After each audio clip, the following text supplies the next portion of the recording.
historic moment for Japan. For the first time, a woman has been elected to Japan's top job.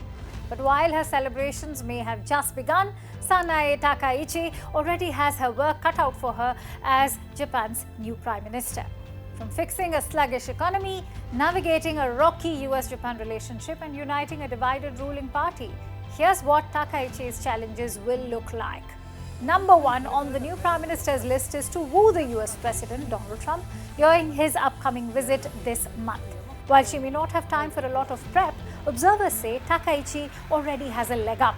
This because she's riding on the same right-leaning populist wavelength as the American president. Takaichi knows that she has to make a good impression on President Trump, a man known for his personal style of diplomacy, only so that Takaichi can secure the tariff deal as well as the long-standing US-Japan defense alliance. And speaking of defense, Takaichi, also known as Japan's Iron Lady, is hawkish on this sector, just like her mentor Shinzo Abe. Her political ascent has spurred heavy buying of shares in military-related companies already. These include Mitsubishi Heavy Industries, Yaskawa Electric and Japan Steel Works. Sanae Takaichi is a long-time advocate of Abenomics, a term used for the policies of Japan's late Prime Minister Shinzo Abe. They include higher government spending and tax breaks to cushion the rising cost of living. Takaichi has in the past criticized the Bank of Japan's decision to raise interest rates. Higher interest rates make it more costly for businesses to operate and expand, pushing the price of goods. Interestingly, economic reform was also a central plank of Abenomics. And even though Shinzo Abe helped Japan beat a fall in the price of goods, his policies ran up the government's massive debt, a massive challenge for Japan even today. So inflation and wages are top concerns for Takaichi. Takaichi has indicated she opposes raising interest rates. But here's the catch. The promise of continued cheap credit is one reason share prices have shot higher. So keeping rates low will hinder efforts to curb inflation and to strengthen the Japanese yen. Echoing many of her predecessors' promises, Takaichi also has vowed to deliver wage increases.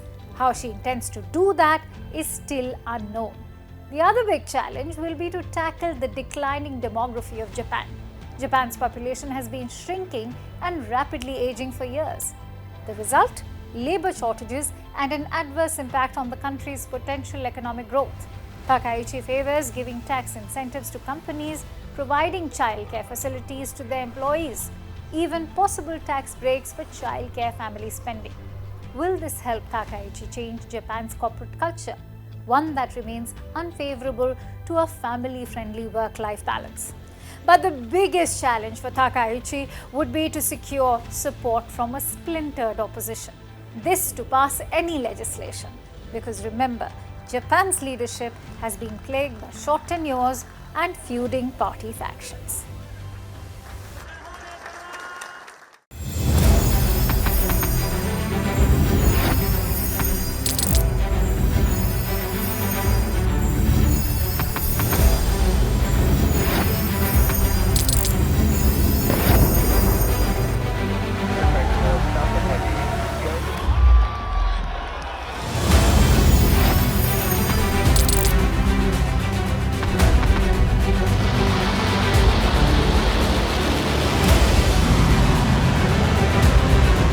Been fighting so long and so hard that they don't know what the they're doing.